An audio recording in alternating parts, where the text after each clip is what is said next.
going on, ladies and gentlemen? BizzyDad here, you there with a double feature. We got two videos today, so I'm hard at work. And I wanted to go over a couple of things with the Lapis Cluster coming out next month in September.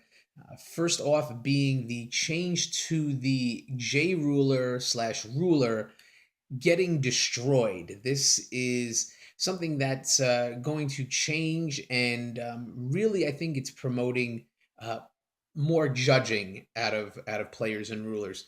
So up until this point, if you had a J ruler, here we have Machina, who's been flipped over to the J ruler side. If you have a J ruler that gets destroyed, whether it's defeated in battle or in some other way just destroyed and killed, your ruler is not ever really removed from the game. What happens is it would flip back over to its ruler side, and it would be what's considered an astral ruler. So it loses all of its abilities on the front side. The only thing that an astral ruler could do is just rest to call stones. That is pretty much it.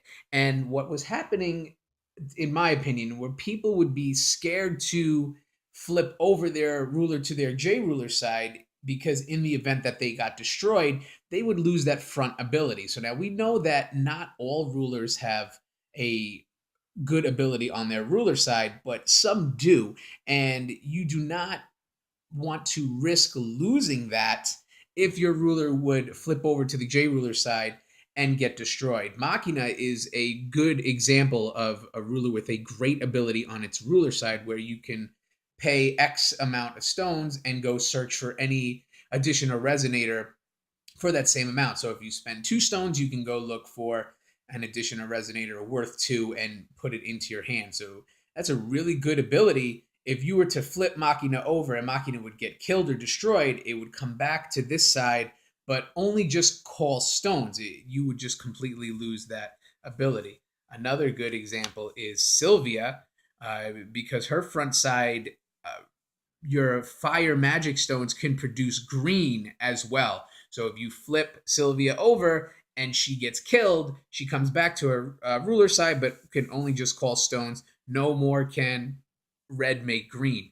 So people were a little timid to flip over, because if they got killed, they would lose that front ability.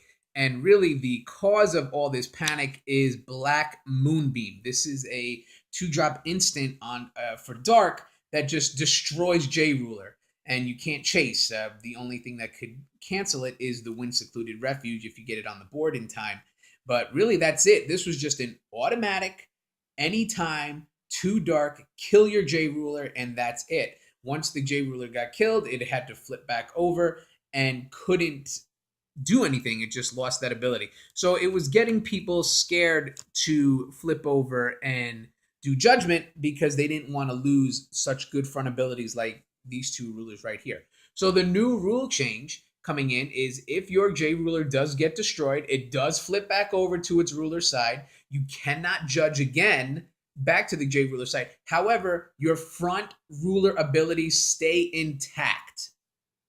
So in this example right here, if Machina gets destroyed, it flips back over to its ruler side, but you could still search your deck for X using the stones for additions or resonators. If Sylvia gets killed, she flips back over, but red still produces green. There are other rulers that have really good front-facing abilities on their ruler side that you will no longer lose if your J ruler gets destroyed. Do I like it? Yeah, in a way, because now it will kind of take that ease off of your mind to flip over to your J ruler side. I'm not really a fan of heavy J ruler centric decks where it's all on the J ruler. When they flip over, that's really the key of your deck. They're okay. I like to build my decks where if the J ruler dies, you could still be in decent shape. Black Moonbeam is really stirring the pot here, because this is the card that makes people scared to flip over. Because if anybody's especially if you're playing against Dark, anytime that person leaves 2 Dark stones open, you're gonna think real hard about potentially flipping over to your J ruler side that turn. You're scared to be Black Moonbeamed and lose everything. So I think it's the game within the game, and Force of Will created Black Moonbeam, and the ripple effect was people scared to judge. So they had to do something in order to make people not as scared. So that's why we have that new rule coming in. 50-50. I don't really have an opinion on it, whether I like it or I hate it, really one way or the other. I think it's just evolution as the game goes along, just like the banning of reflect refrain. So Black Moonbeam is actually kind of a really pain in the ass because it was created, I think, in response to everyone playing reflect refrain. Here's a card that'll kill them. Now that they banned reflect refrain, now we still have this really overpowered one hit J ruler kill that can't be chased. So now they have to amend the rules to where, all right, yeah, if Black Moonbeam comes out, or if your J ruler gets destroyed any other way, don't worry, you can flip them back over and still have their front facing ability. So, like I said, it's just an evolution, just the game within the game. It is just changing because of itself. And really just wanted to highlight that and get your opinion on that. Leave a comment below. Let me know if you like the change, hate the change.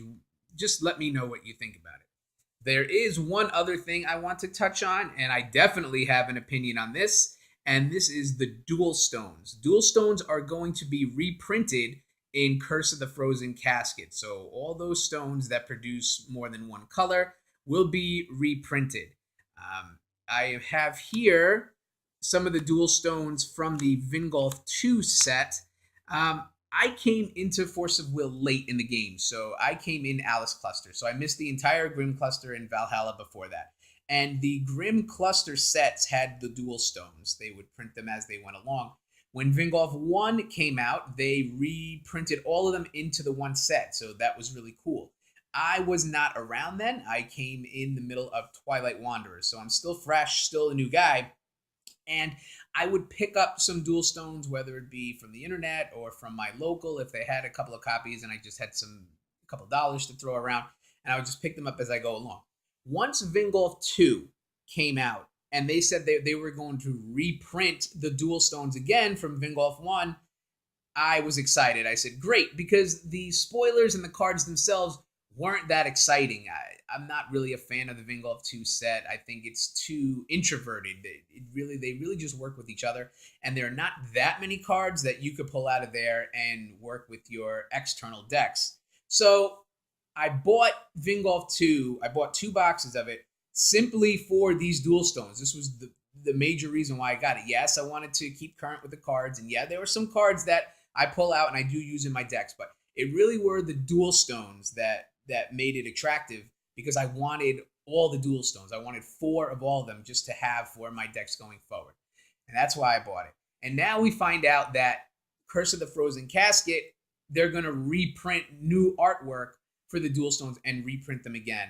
And I know I always ask you guys, do you like it? Do you hate it? I hate the fact that they are going to reprint all the dual stones, especially immediately after Vingolf 2 reprinted all the dual stones. So I think you kind of feel bamboozled in a way, almost like I wasted money in buying those Vingolf 2 boxes to get the dual stones when I could just get the dual stones from Curse of the Frozen Casket. Now, I read that they are going to be rares, the dual stones, which means they're not going to be too easy to come by, and maybe a little bit more money if you wanted to pick them up as singles or in your locals. I don't know how that marketplace is going to work. I would assume that they'd be a little pricey, but don't quote me on that. I don't know. I just think that Vingolf 2 reprinting them, and now you just turn around on your next set with Curse of the Frozen Casket and reprint them again just with new artwork. I guess for the collector to get the new artwork, that's great, but just for the player, I think we got hosed a little bit here. I'm definitely not a fan of that. So guys, that is it. Give me your opinion on this too. Are you with me? Do you not like this, or do you like that they're reprinting the dual stones again? Anyone else feel like they wasted some money? Did anybody else buy the Vingolf set just to get all the dual stones? Let me know in the comments below. Like, comment, share, subscribe. Let me know what you think below, and I will talk to you soon. Bye.